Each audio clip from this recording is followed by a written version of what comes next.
सगळी नाती जपण्यासाठी नसतात, काही नाती तोडण्यासाठीच असतात. जगात माणूस अनोळखी लोकांमुळे कमी आणि स्वतःच्या लोकांमुळे जास्त तुटतो. कारण काही लोक आपल्या आयुष्यात प्रेम घेऊन येत नाहीत, ते फक्त ताण, अपराधीपणा आणि दुःख घेऊन येतात. आज आपण अशा 5 नात्यांबद्दल बोलणार आहोत.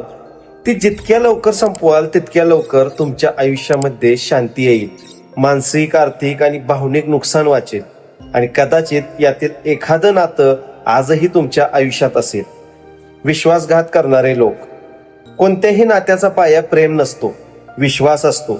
एकदा विश्वास तुटला की नातं आतून संपलेलं असतं. उदाहरण द्यायचं झालं तर तुम्ही तुमच्या जवळच्या मित्राला तुमच्या वैयक्तिक अडचणी सांगितल्या, पण काही दिवसांनी त्याच गोष्टी त्याने गावभर केल्या. त्यामुळे अशा लोकांना दूर लोटा, पुन्हा संधी देऊ नका. दुसरं, तुमचं चरित्र इतरांसमोर खराब करणारे. काही लोक तुमच्या समोर गोड बोलतात, पण तिथून निघाल्यावर तुमच्याबद्दल दुसऱ्यांसमोर उलट सुलट बोलत बसतात. तुमचं नाव खराब करतात आणि सर्वात वाईट म्हणजे ते स्वतःला तुमचे मित्र समजतात.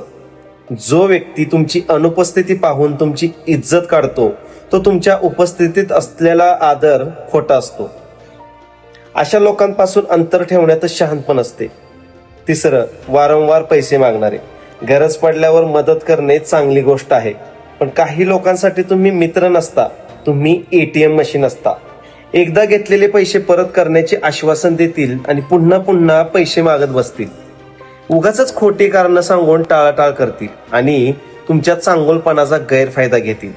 उलट तुम्ही पैसे मागितले तर नाराज होतील. अशा नात्यांमध्ये भावना नसतात, फक्त फायदा असतो. चौथं, तुम्हाला सतत कमी लेखणारे. काही लोकांचं कामच असतं तुमचा आत्मविश्वास तोडणे. तुम्ही नवीन व्यवसाय सुरू केला तर ते म्हणतील तुझ्याने होणारच नाही. नोकरी मिळाली तर म्हणतील यात मोठं काय आहे. नवीन घर घेतलं तर म्हणतील कर्जावर घेतलं असेल. कारण त्यांना तुमची प्रगती बघवत नसते. अशा लोकांबरोबर राहिल्यावर आपण हळूहळू स्वतःवर शंका घेऊ लागतो. पण वास्तव हेच आहे, तुमच्या अपयशापेक्षा काही लोकांना तुमचं यश जास्त त्रास देत असते. पाचवं, गरजेपुरता वापर करणारे. अशा लोकांचा फोन कधी येतो माहितीये? जेव्हा त्यांचं काम असतं. त्यांचं काम झालं की ते गायब होतात. ना चौकशी, ना विचारपूस, ना संपर्क.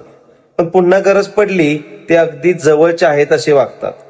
पुन्हा काम पडलं की भाऊ कसा आहेस रे असे विचारतात. असं नातं मैत्री नसते, तो व्यवहार असतो. आणि जिथं व्यवहाराला नात्याचं नाव दिलं की दुःख सुरू होतं. एक गोष्ट लक्षात ठेवा, वाईट लोकांपेक्षा जास्त नुकसान वाईट नाती करतात. कारण वाईट लोकांपासून आपण सावध असतो, पण वाईट नात्यांना आपण स्वतःच्या आयुष्यात जागा देतो. कधी कधी चुकीच्या लोकांना दूर करणं पुरेसं असतंय. सगळ्यांना सोबत घेऊन चालता येत नाही. काही लोकांना मागे सोडल्याशिवाय पुढे जाता येत नाही. हा व्हिडिओ नक्कीच अशा लोकांना शेअर करा ज्यांना याची गरज आहे.